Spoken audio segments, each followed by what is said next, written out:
Welcome to the Dream, Plan, Start, Grow podcast hosted by Allison Turner.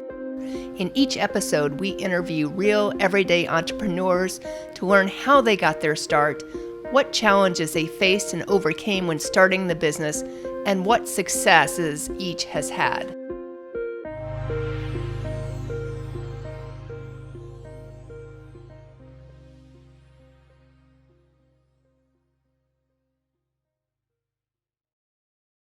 Welcome to the Dream, Plan, Start, Grow show. My name is Allison Turner. I am the host.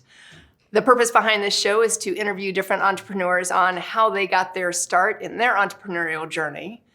Today, I have with me Suzanne Kovi, who I know has had a varied entrepreneurial journey and currently is an actress, and I think, or actor, I guess is the correct terminology. I guess they don't do actress anymore.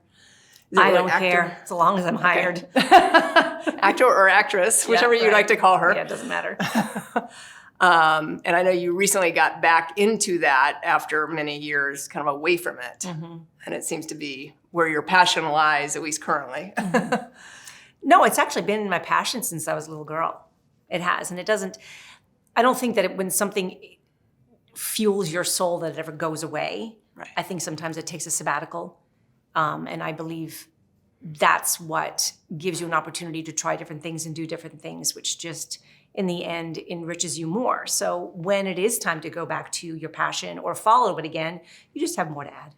Okay. More value. And how did you get back into it this time around? How did I get back into it? How about why? I like that question better because how is easy. Why? It's a long story. I'll try not to make it too long because it could be really long. But the breaking point literally was when I fell and broke my back. Oh. Yeah, it was a bit of an experience. I fell out of a warehouse backwards and landed on my back and broke my sacrum. And so I was bedridden for a month, and I was in a walker for 6 months. When was that? I know you don't know that, right? Like, when was that? When was that? 2018, June 6th. Huh. Yeah, June 6th, 2018. I vaguely remember this story, but not that 6 month piece. So I remember laying in bed with all of my pillows and cushions around me, and everybody had to wait on me hand and foot. And it was not fun. No. Very hard to keep a person like me down. So while I was in bed, I was like, nobody's calling, nobody's reaching out. It was such a pitiful, sorrowful thing. But it was so necessary because I just had a breakdown. And I knew that I was creating a life that wasn't rich and full at that time. And it was reflecting back to me in this silence that I had around me from this event. And I had a friend of mine that reached out to me. She called to check up on me. And I just started crying. And she said, well, what is going on? I said, I have to do something different. I cannot keep doing this. And she said, well, if there's anything that you could do and you knew you had to do it and nothing would stop you, which is such a cliche question. If there's anything you could do in life that, nothing could stop you and money was an obstacle. Or you knew you could not fail. I love those trite conversations, which are so pointless. But she asked me that. And I said, I would be acting again. And she said, then why aren't you doing it? And that's when I said, okay, you're right.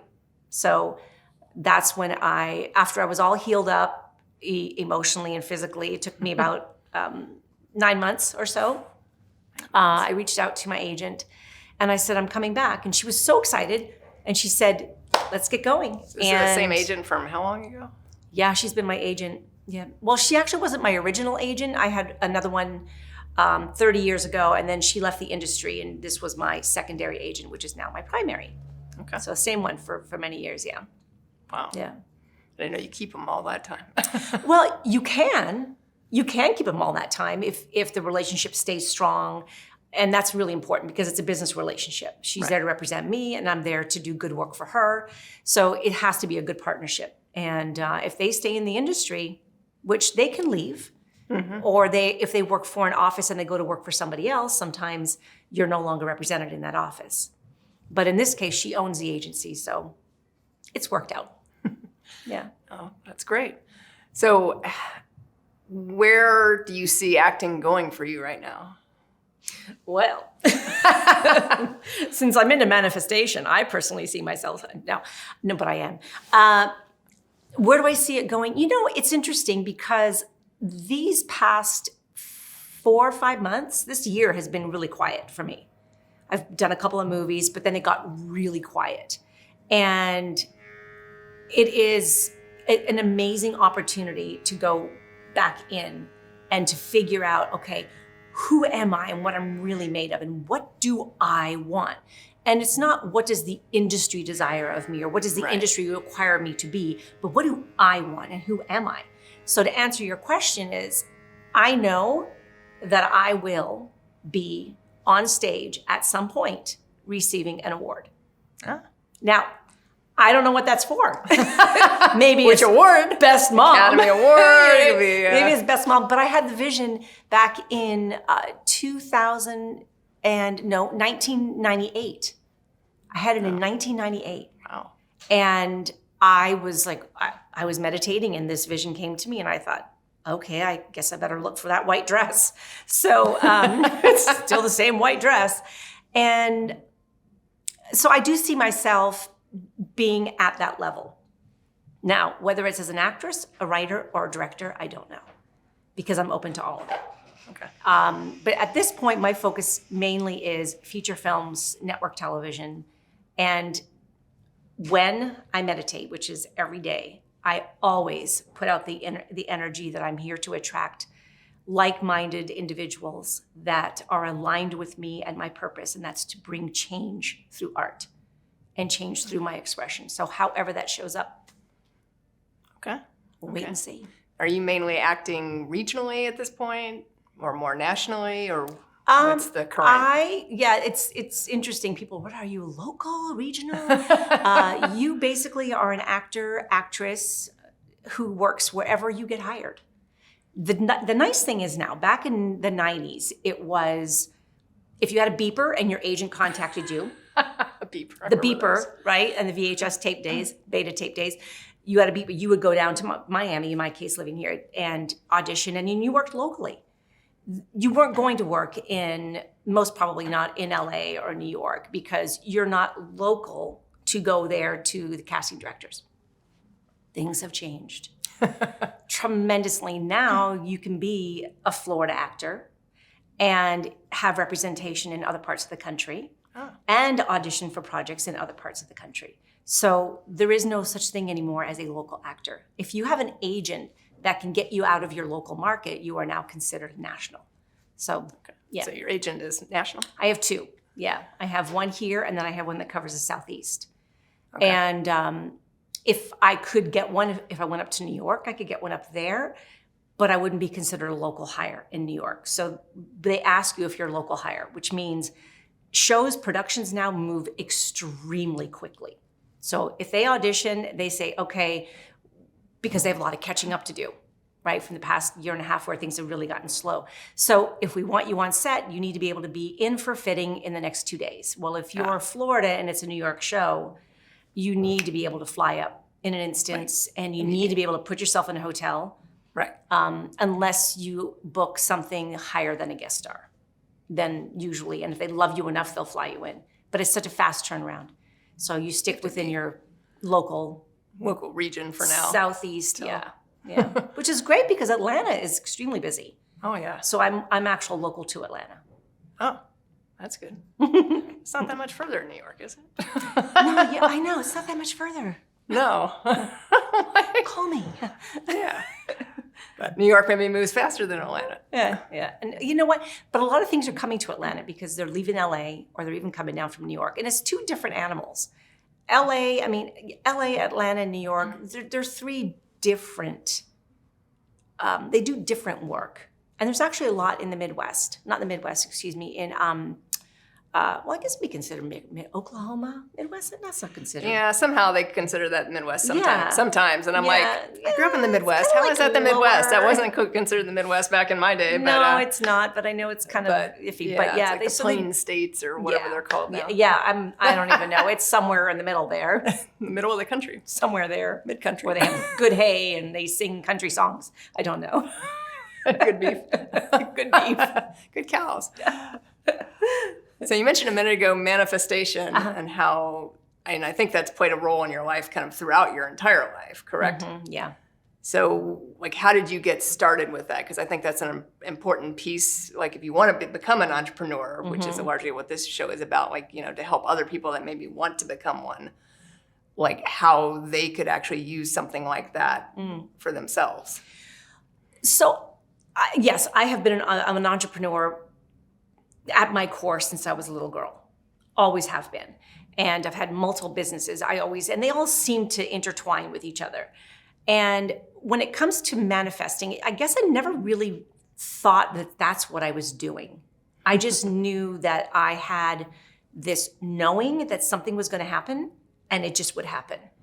So some people might say, oh, you're a powerful manifester. Others might say, oh, you have premonitions. I don't know. It's one of the two, somewhere in there. But when I really know at my core that something is going to happen, good. I've heard negative ones too, but we won't go into those. But when I know something really good is going to happen and I can feel it, like really feel it at my core, I will take myself into meditation and I will play it out. And then I just wear it. It's like energetically, I just wear it. And then I find it very interesting that when I keep putting it out there, I desire this, I desire this, I desire this. And all of a sudden it's like, okay, come on already. You know, I've been desiring for a long time. I've written a book on it. I got some journals, got my oracle cards. I've been doing it. Okay, you've stopped manifesting at that point because now you're into lack or you're into worry. Yeah, but trying to control it. Exactly, trying to control it. And sometimes what I have found for me is that I have already manifested what I've been asking for. I just wasn't specific. So I got what I asked for. So I'm looking for an abundance of opportunities. And the universe is like, okay, great. Here's a bunch of the them. laundry. That's wow, an opportunity that laundry too. Just got like really big. There's a lot of laundry. It's an opportunity. To do laundry. Woo. Yay. Oh my gosh, the dishes in the sink are piled up. It's an opportunity. So you have to be specific. And a really good example of that is I would meditate on wanting to attract the ideal agent. And I wanted an agent who, this is an amazing story. So I wanted an agent who looked at the universe with that level of curiosity. And they understood energy. They understood visionary. They understood manifestation. They understood divinity. They understood personal power. They had all the same language as me. And I kept saying, I want that relationship with my agent. I want that relationship. And I was thinking, okay, but I feel so bad because the one that I have, this is one up in Atlanta, the one I have, he's great. He's great, but I don't know if he's the right one. So I'm searching, right? I'm searching and searching for the ideal agent. And so I called him up one day because I wanted to just check in. You know, where are we? Because I haven't booked with you in quite some time. And I like to make sure we're still copacetic and I'm not getting the heave-ho. And I'm like all of a sudden, you know, blacklisted. Dialing phone. We don't do dialing like this anymore, but I'm dialing agents and trying to get, you know, another agent. He had stopped and he said to me, do you have a vision board? Mm-hmm. And I said, well, I did have a vision board, but it's been a while. He goes, it's just a yes or no answer. And I said, no. He said, you need to have a vision board. In my office, I have a vision board for every one of my clients. I went, oh, huh? Because he's the right one. Yeah. And he said, do you meditate? Yeah. As a matter of fact, I'm very strong meditating and I do oracle cards. I make crystals. I actually am quite psychic in many ways too. And he goes, oh, well then you already know what to do. Just manifest it. And I'm going, oh my God, I attracted the ideal client. So I didn't know. I didn't even know. So that goes all the way back to me saying, if you're going to manifest something, be specific. Yeah. And then be aware you may have already attracted it. Right. Be open that it's right in front of you and it's been here all along. Yeah. Yeah.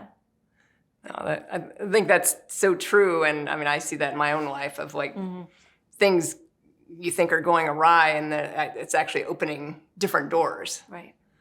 Because I've kind of like looked at the business coaching side of my business of really trying to work with entrepreneurs that want to start a company, or maybe, are in the early stages of building a company, things like that, to really help people that are just in that early stages. And I realize that I'm putting more energy there, which is taking some of the energy off of some of the other pieces. Right. So that's, and then I wonder why some of the other pieces don't do as well. Yeah. And I'm like, because you're putting more energy over here. Right. So I want to ask you a question then. I'm going to flip the interview here. Uh-oh. Flip in the script, which is actually in my podcast, but I don't talk about that another time. So I don't know why that came out. See, impromptu, I love it. So when you sit down with your clients and they are, if they're anything like I am, and I know that we've done things in the past as well, and they're creatives, which can be, oh my God, I want to do this, I want to do that, and I got to do this, and I want to do that. And you're going, okay, great. It all looks good. None of it fits together. But brilliant, you pump those people up because entrepreneurs got that fire in their belly, but they also can be so scattered. Mm-hmm. Yeah. Especially the visionary people. Well, stop it. But it's true. I'm so visionary. I am. And I can be very scattered, but I've learned to really I have my tools that I use. So what do you do then when you have that new client that sits down, a new entrepreneur, and it's like, Allison, please help me. I have all these ideas. Where do I begin? Well, it has to be prioritizing some of those ideas, because it's not that all okay, this is the idea you need to go with and forget all these other ones. It's like, okay, let's focus one place first, one or two places, and then figure out how to work these other ones in as you go. But if you're trying to do 8 ideas at once, then basically not all 8 get done well, if any of them get done well. So I think the main thing is focus. And I mean, those are the clients I often work with, because they have all those different ideas of where they want to go and which direction they want to go. And, one day it's this and one day, so it's really, how do we see the big vision and then create the smaller steps to eventually get to that big vision? And realizing that it's a path, and the path is not this way usually. It's usually like, all over the backwards, forwards, over. Yeah, it's like, Yeah, it's like a mouse in a maze trying to find the cheese. It's like all over the place. Eventually it gets there. Yeah. A little exhausted, but it does get there. I have found that when I get when my mind and my creativity gets so active, that I have to get it all down on paper. Yeah. All down on paper. And one of my coaches taught me a great tool that works phenomenal for me, because I've always got scripts. Like, my mind runs like a movie, literally. I will have I will make friends with people and I'll know what their life story is. I'm like, oh my God, I want to make that into a movie. I just want to make that into a movie. And so in my head, they're already written, and I just need to get them down on paper. So then it gets overwhelming, because when an entrepreneur or when a creative who has so much passion in them, and yet they cannot see a physical manifestation of their desires, then it becomes pain. Right? When you get from desire to pain, then you've shut down your manifesting completely. So to me, it's not a matter of which one, it's just a matter of what now. Right. So I get them on paper, and it's like, and my coach had told me, she says, use the stoplight. So I get really quiet and I just think of each choice, and I just red, green, yellow, and boom, boom, boom, boom, lights go off, and I just cross them off my paper, and then I take the green light ones that are left, and then I do with the process again. And then usually by then I got to go get another cup of coffee, and then it's out of my brain anyway, and I'm off on something else. But no, but it does help me to really just narrow it down to the next best step. And for me, a next best step isn't writing the 50-page script, because that's not a next best step, right? It's a long best step. It's a big, I don't take tiny steps. I'm like big. Right. I take big steps. Yeah.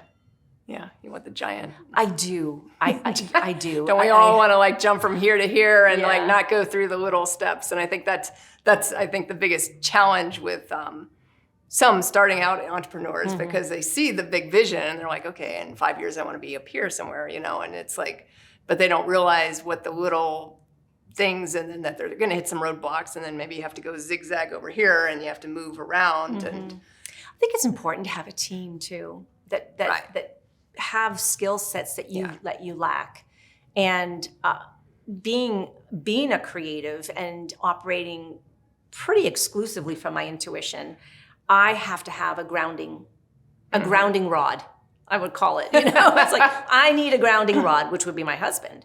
He's the grounding rod. He's the one that will say, hello, bring it in a little bit. Don't get too big. Don't get too crazy. Which with my fixed energy, it's hard for me to say, don't tell me what to do. But it's important as a creative, you've got to have, and an entrepreneur, you've got to have a grounding rod with you. Yeah. And it's got to be somebody you trust that says, okay, great idea, not now. So let's put it on a shelf. And, or it's like a puzzle, right? This is the big vision. When you're a visionary, you've got that 36,000 foot view, and you cannot tell a visionary that's not going to work. No. They're like, but I know it's going to work, right? The Wright brothers said, we will fly. I know it's going to work. Yeah. And so we know when we have something that can work.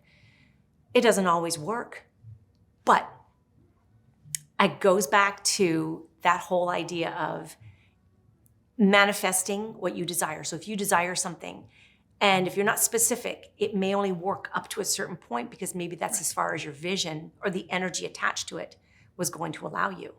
Does that make sense? Yeah. Makes perfect sense. Good. Are we done? No. Just kidding. Yeah, it reminds me of one of my earlier interviews. I interviewed Allie Kaufman, who runs Space of Mind Schoolhouse here. So it's a private schoolhouse, and she's built it kind of from the ground up, and she started as a coaching company, and then she's developed it into the school, and now she's got a pretty big staff and team. And she's like, yeah, they have to kind of keep me in check. My team's the one that helps me figure out where to go next. So I come up with an idea, and they're like, not right now. Like put that on the back burner, we'll come back to that. So she's exactly what you were saying, is like that team helps her kind of stay grounded, because she is that visionary, and she's built this incredible school here in Delray Beach. So I think entrepreneurs need coaches. Yeah, definitely. You need, in my opinion, Mentors. You need a coach, you need a mentor, you need a devil's advocate. Yeah. You need the friend that's going to say, just screw it, do it anyway. You got the angel and the devil on your shoulder. You need all of it around you. And I have to say that as an actor, that's not always easy to find. You're really a one-person show. So have you read Matthew McConaughey's book? No, I actually have it on Audible, but I haven't started listening to it yet. Yeah, I would definitely recommend. I read it earlier this year. Actually, I have the hard copy of the book. So, and it's a great. His story is like fascinating, because I know he's headquartered more in Texas, even though I guess he had a house in LA at one point, and then he kind of goes between the two. And he talks about some of the twists and turns of his career, and how he did different journeys to get different jobs. And it's not. I find there. You can hear people say, "Oh, look at that amazing actor or amazing actress. They're like an overnight success." Nobody is an overnight success. You just haven't really noticed them until now. It's like, all of a sudden they were, what's popular is like, they were a Nickelodeon star, and now they're massive. It's like, but they work hard. Yeah, exactly. And it is an industry where you have to kind of zigzag, and you have to go where the work is. And sometimes you're going to do this job that you don't really like so much, and other times you're going to get, oh my God, the role of a lifetime. And then there's going to be times where you may not work. I know actors who worked a ton, and then they're on 3 years and can't book a job. Yeah, he talked about that at one point, where he had this dry period, and he's like, "Am I ever going to work again? Am I ever going to work again?" And yes, it's the struggle is real, and at that level, so acting is my job. It's my passion. It's what I enjoy. I wouldn't be what in the industry is considered it's not my career. I've heard someone say this on Instagram once, and you have to believe it if it's on Instagram. So, but I found it very interesting. It was a very, very well-known actress. I don't remember who she was, so I guess she's not that well-known. But she said, everybody else that you see in the movies, like the major stars, they're career actors. That's their career. They call them up, book them on a job. Everybody else has to audition, has to go through the callback, has to go through the whole process to get, and then you get what's called pinned, and then somebody else is pinned, and then you're like waiting for that call that you got it, and then you get like, you're released. So it's true. It's really hard, and you will go through dry spells, or you will, I can't say you will. I know I took time away from it and reinvented myself and reinvented my life and did different things, tried different businesses. But when you're an actor, you're crazy, and you can't just go away from crazy. It's like, there's just something about it. It's just, if it's in your blood, it's in your blood. You can't get rid of it. So you're saying you've always been crazy, huh? Always. But the funniest thing is you said like someone recognizes some actor and they came out of nowhere, and and that's one of the reasons I created this podcast, because you see these coaches online that have the sponsored ads on social media and like, start a business and I can make you $1 million the first year. And you're like, okay, maybe 0.01% of companies can do that if they're, but even the app companies or the apps that make that big money, the people coding those apps have been doing crap for like years. It's not like they just learned how to code on, January 1st. And by the end of the year, they like created this great app like Facebook. Like there's a pre-story to that. And Absolutely. That's what we don't hear about. Right. You have a background in whatever that is, or something. It's not like you know zero and you start the business and like, I made $1 million and that's it. I think there's so much misleading information online. I'm actually on a 30-day sabbatical, social media sabbatical, and took it all off my phones, don't open it up on my computer, and I've eliminated all my distractions so that I could really hear my own voice. And it's been a week, and I don't miss it. And as an actor, it's, they want you on there doing your reels and doing your stories and sharing everybody, but look at the boots I bought. On camera, there's so much of that. Really? That And even I the don't acting care. world, too. I don't care to watch another actor do it. Interesting. I actually find it difficult to watch because it looks like everybody's working. No, they're not. They're just on set doing whatever it might be. It's misleading. Yeah.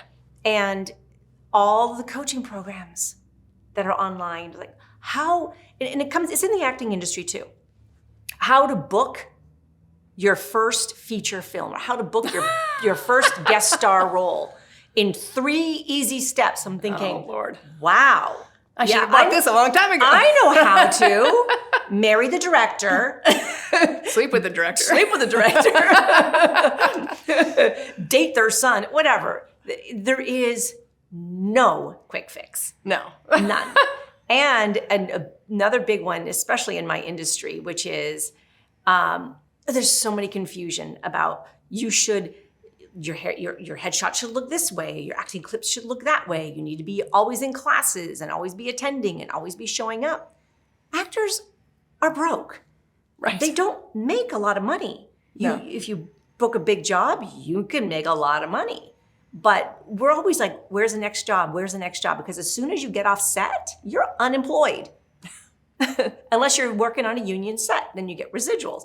But you're still looking for the next job. And so again, in the coaching industry, it's the same thing.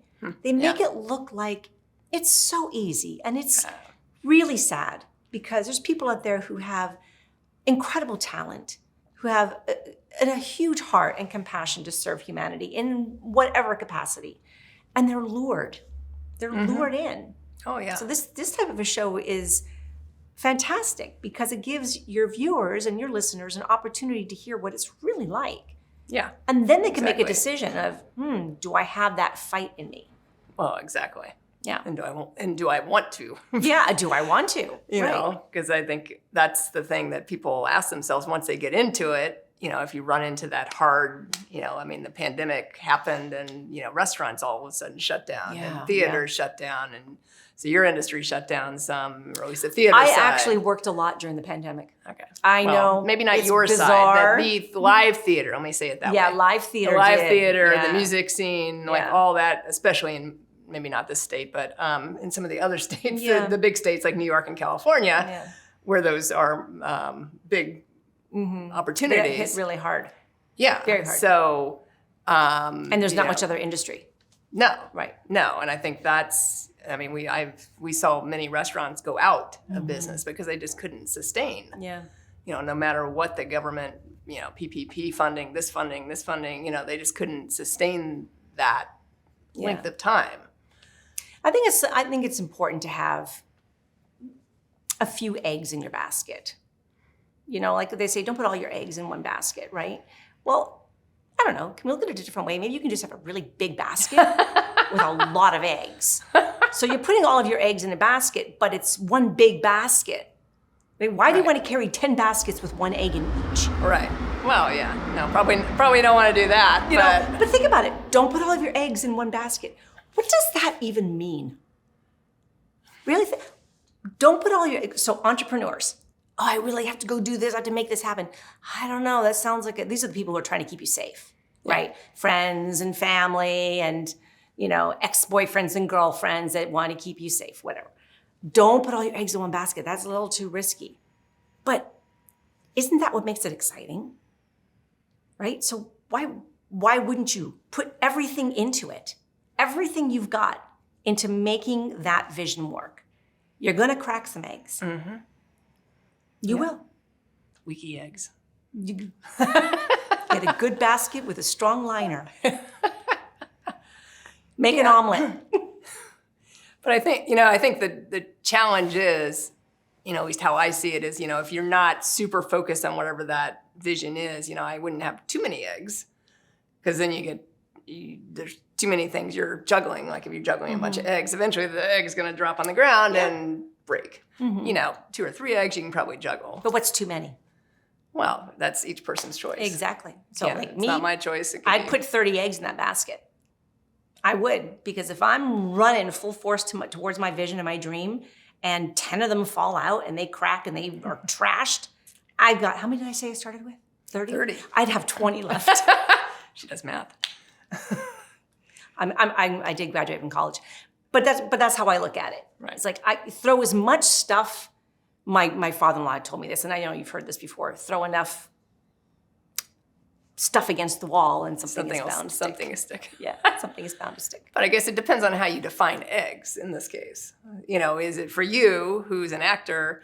Is it okay? I'm going to go after commercials. I'm going to go after feature films. Yes. I'm going to go after live theater. I'm going to go after script writing. Yes. So, but it's all in the same industry. Exactly. So I want to make sure people are clear that we're not suggesting. No, but that's what I mean. You have a basket. Well, yeah. Your basket is, it's your vision. Yeah. Right? So, but that's all in the same industry It is. versus, okay, today I'm going to start a landscaping company and then tomorrow I'm going to start a marketing company and they're completely different visions. But to me, that's carrying too many baskets. Okay. So that's two different baskets. Yeah, that's kind of what I'm... like egg in one basket. Okay. Yeah. That's too many baskets. I just want to define that for people that might be So don't carry a lot of baskets. Carry a lot of eggs in one basket. Carry a lot of eggs in one basket. One vision. One vision. One umbrella. So specifically for an actor, when you say, well, what about commercial, theater, film, voiceover? Yes. Right.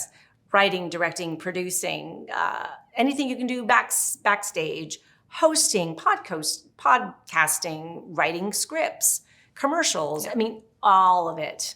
Okay. Yeah, I do all of it. So that's a lot of eggs, but it's a big basket. The one vision. Yeah. So has your family been supportive for your acting? Oh, it's interesting, but out of everything that I've done, that's the one that they're the most supportive. Huh. Like when I had made the decision to return to acting, I had already crossed the threshold into the midlife. And I had just got my next set of headshots because I hadn't had them done in a long time. And my husband came up to me and he said, I'm so happy that you're going back to something that you are so good at and you love so much. It hasn't been my most lucrative career at all. It's been my least lucrative career because it is so feast or famine.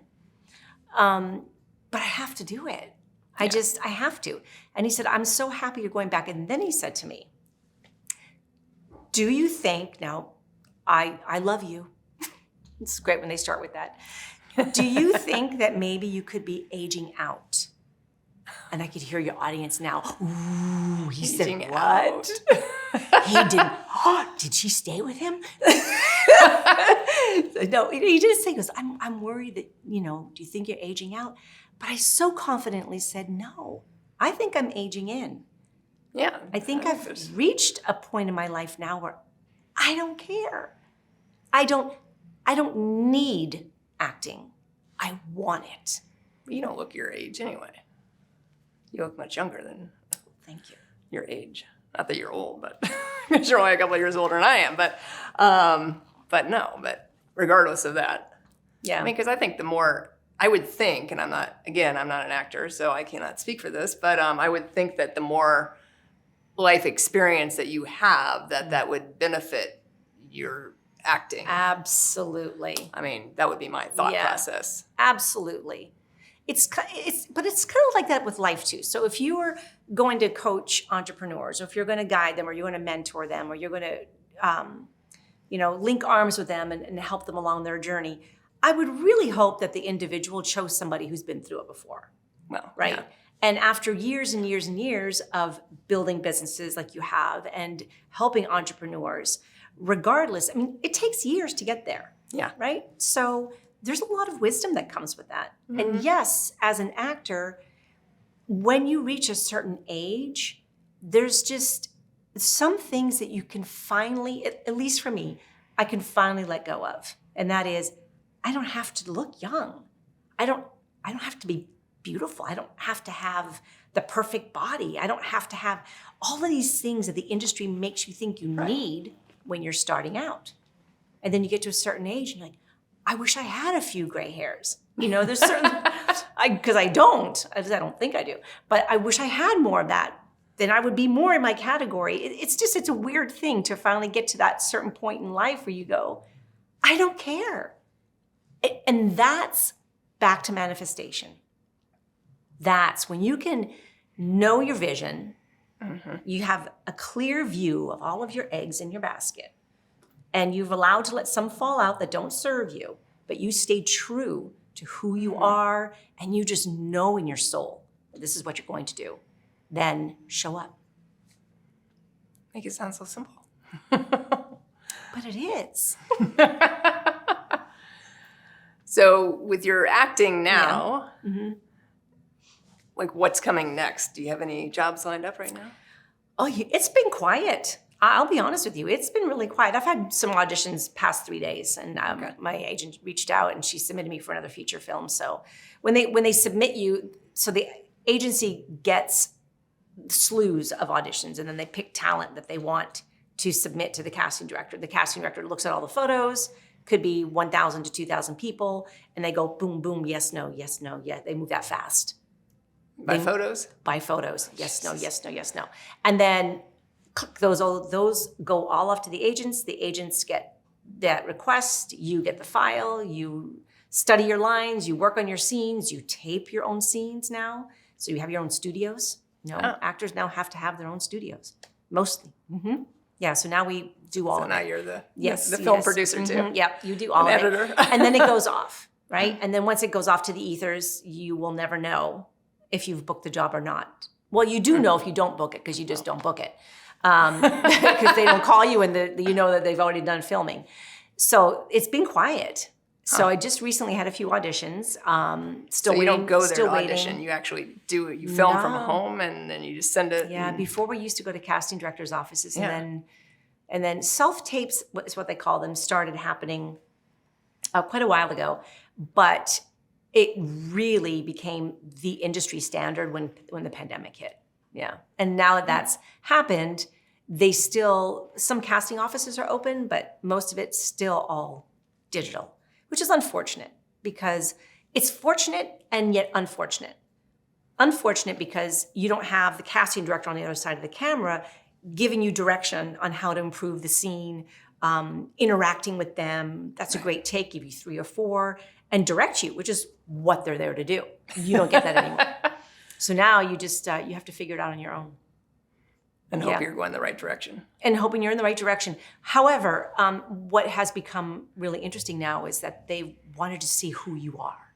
Like, what do you bring to it? And that's what I love, because I love really raw, real expressions in acting and not all of this contrived Stanislavski and all of the other, which are really good training, but when it comes down to it, instinctual acting, there's just nothing that replaces it. So then to answer your question, I don't have anything I'm going into filming. Okay. I have one series on Tubi that's out, Conspiracy America. I have a film on Paramount Plus that is out. That's in Canada and it's coming here next. And then I have another film that has been in post-production for almost a year. And they said it's done. They haven't told me where it's releasing. And then another feature that I did over a year ago that's still in post-production. So, jeez, yeah. It's a long post-production for that long? Yeah, for feature films, yeah. So feature films are like longer than a certain time? Yeah.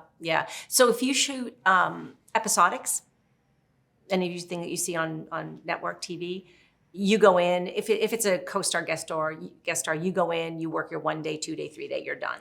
But those are fast turnarounds. I mean, they turn and burn those shows quickly. Right. So that show that you did may show up in like a month or 2 or 3. Feature films, it can take a year. Depending on how big of a film it is. It could take a year, it could take more. Wow. Yeah. And commercials are usually a month. About, depending. Usually it's like, a little under a month. Interesting. That's a long... It's a long time. Yeah, and then payment for that work sometimes can be anywhere from a month to 3 months. Yeah. But they do pay you before it actually comes out. So you got to have a lot of eggs in that basket. Yeah, financial eggs. Yeah. So, but you do get it before the film actually comes out, right? Like the feature film, Yes. like they're not going to pay you like, No, once you we should. decide to release it, then you get paid. Like, Yeah, no, payment comes before. It should. It doesn't always happen like that with commercials. Commercials, it could be, I have seen my commercial like 5 times. You get on the phone with your agent. Are they going to pay? because I assume your agent gets paid based on that too, right? Yeah, the agents, Gets your a percentage? agent, the production pays the agency. Okay. And the agency takes their percentage and then cuts Pays you. the talent, their check. Okay. For the most part, there's some things that can be a little bit different sometimes. Like you might get paid directly from production. Some of them do a little bit differently, but for the most part, that is how it goes. So I'm going to backtrack for a minute because I know you've had a different careers or varied journeys. Yeah.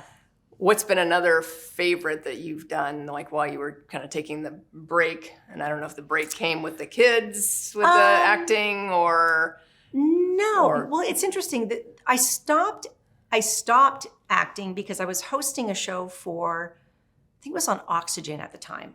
Okay. And I had been their main host for about 2 years. And I was filming once, twice a week for like 2 years. And in seasonal, so it was like 13-week cycles. And I was their main host. And then all of a sudden I'm thinking, I haven't heard from them in a while. I haven't shot a show. Usually like I've got a few on the schedule. And so I went to their website and I was not even on it anymore. And I thought, whoa, and they would never do a contract. Number one mistake, get a contract.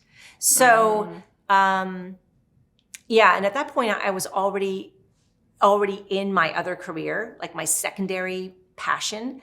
And that's when I said, I have been at this for far too long to be disrespected. So I set the boundary and I said, taking a break. And I did that. And that's when I was coaching. I was coaching women. And then that led me to being a speaker and then a speaking coach. And I have to say that's probably one of my other favorites. Yeah. You know that. Yeah, one of my other favorites definitely is speaking.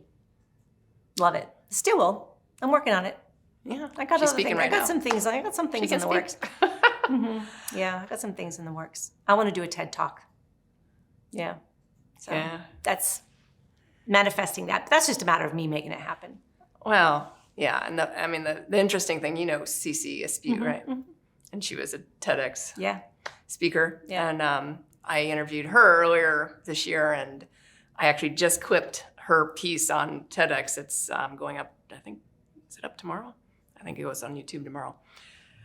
And she's like, yeah, I just applied, and it happened, whatever the theme was for the Boca one, was, what was it, New Beginnings or something like that. Yeah. And she's like, yeah, I just applied. And I'm like, so you didn't have to give them a copy of your speech or give them, no, you just apply. And she's like, there were 850 that applied and 13 were chosen. I'm like, really? You didn't even have to audition, not audition, but send a copy or something like that. She's like, nope.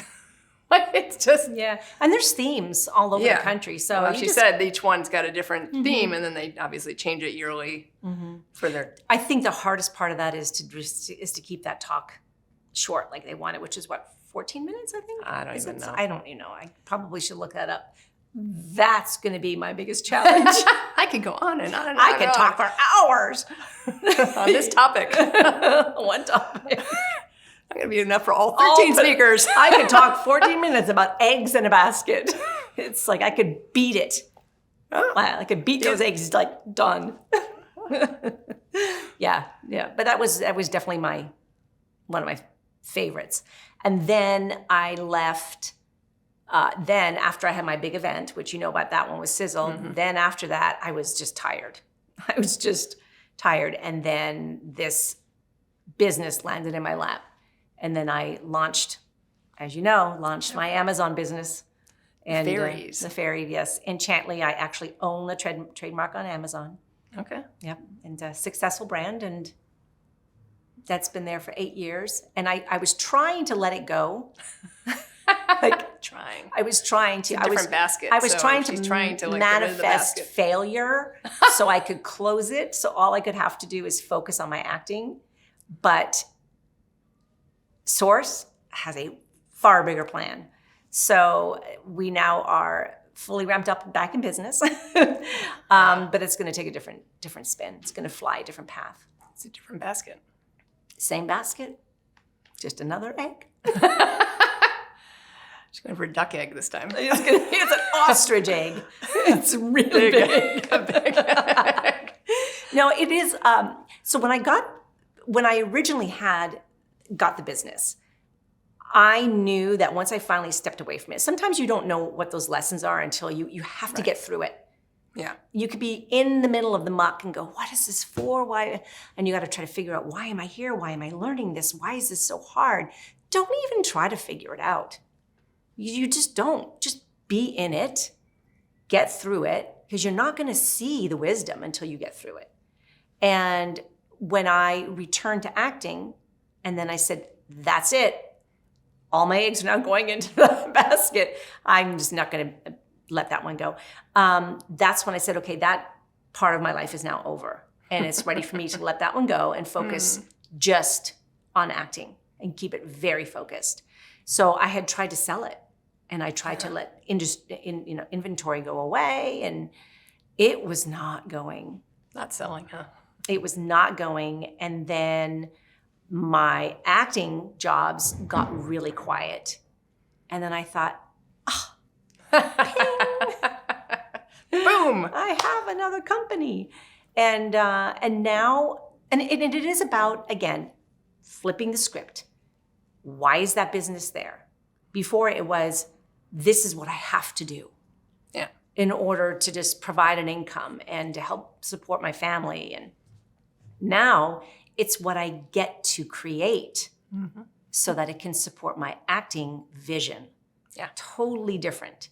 And just having that mindset of, this is what I get to create with the fairies and all the other ideas that I have. I get to create that. And and then see where it takes me. But if financially it will support, Yeah. Being able to produce films, to be able to produce my podcast or write my books or, anything else that, happens to show up Down the road. Another egg. Yeah. I mean, this all has been fascinating. So if you had one, and I ask this of all my guests, if you had one recommendation for someone that wants to start a business, like something that you've learned in your journey, or maybe you had it from the start and you kind of recognized it later on, of something, a tip that you would give that person, what would that one thing be? I'm not going to give you one thing. You're a rule breaker. Got another one of these people. I am such a rule breaker.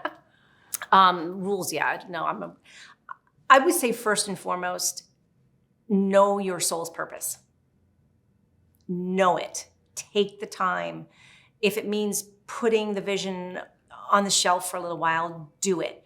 Get to know who you are, how you're wired, what are your strengths, what are your weaknesses, and get really honest with yourself. Are you willing to sacrifice judgment? Are you willing to sacrifice fears?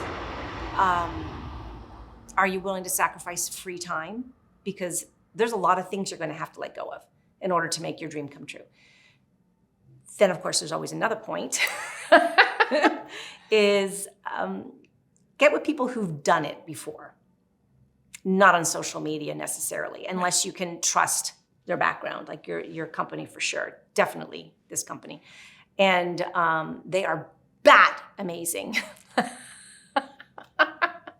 I like it, bad. Bat amazing. They're bat amazing. So, but get to know people in the industry and people that you can trust that will give you authentic, real answers. And you're not necessarily going to find them on social media, but trust your instincts. So if you see somebody on there and you're like, I like what they have to say, I like their essence, and I feel their honesty, then reach out to them. Reach out to them. And don't sign up for every single program and this thing and that thing. And then what's going to happen is your email inbox is going to be full and you're going to get confused and overwhelmed and you'll never start. Yeah, even some of the free stuff, which I still will sign up for some, I hear someone speaking on Clubhouse and it's someone and I'm like, oh yeah, I'll do this, 30-day challenge. I think I get through like day one. I've had a lot of those 30-day challenges. I made it through day one, woo! Yeah, I had a bit of a coming to Jesus meeting with myself the past 2 days where I pulled out all of my finances. My husband, if he ever ends up watching this, he'll be so proud of me. Know your numbers, because I don't know my numbers. I'm an artist. That's my excuse, and I'm sticking to it. But it's true. So I sat yesterday and I said, okay, something is not clicking. And if in your business something is not clicking, it's rarely anything out there. Yeah. It always has to be from inside. Mm-hmm. Something here is not clicking. And for me, this is pure honesty, it was the responsibility of my numbers. So I sat down with everything for the past 2 days and went, how many programs have I started that I forgot I started because I thought I needed them. Right. And I started doing this about a month ago, that every time I felt the need to go, ooh, shiny thing, click, I stop, I walk away.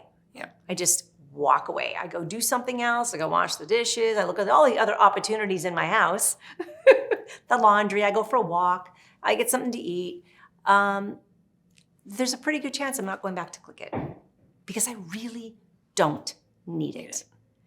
And one of my acting friends, she's on Marvel, and she said to me about two years ago, set a new rule for yourself that if this next opportunity does not advance your career forward, don't do it.